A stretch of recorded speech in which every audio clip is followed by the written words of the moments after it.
Filibuster. Let's end the big money. Blocks away from the White House, Americans gathered in protest against the continued lack of government regulation on gun ownership in the country.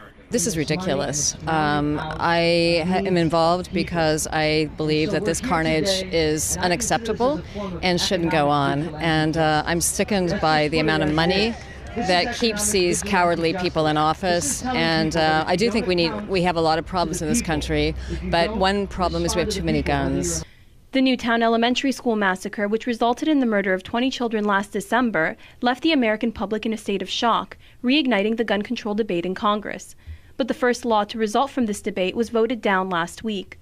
An amendment to expand background checks on guns purchased online or at gun shows was killed in the Senate, sparking an outcry among many Americans. Is it perfect? No, not at all. It's not perfect, but should we do nothing and just stand by and watch other Americans die every year? Absolutely not.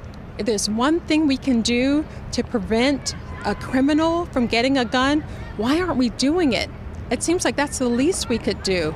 And so I'm going to keep pressing them to do what's right. The United States has the highest rate of gun ownership in the world. Protesters marched here on K Street, Washington's avenue of lobbies, to condemn what they say is one source of the problem: powerful pro-gun lobbies.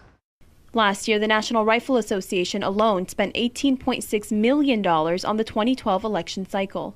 So we've become very polarized. The NRA has been very successful at peddling lies that guns make you safer, that it's about your Second Amendment rights. And we haven't organized well enough as a grassroots level gun safety enthusiast, shall I say. But now we're starting to, and we're gonna fight fire with fire, and we will vanquish the NRA.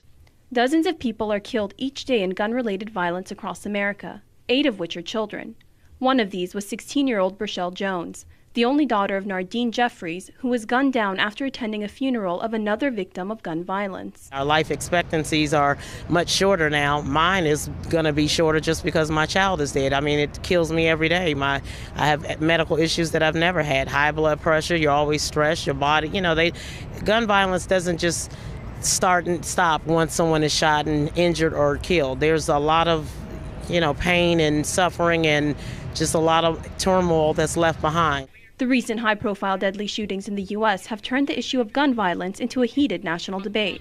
Now, everyone wants to know how long powerful gun lobbyists will be able to block tougher restrictions and rules. Marjan Asi, Press TV, Washington.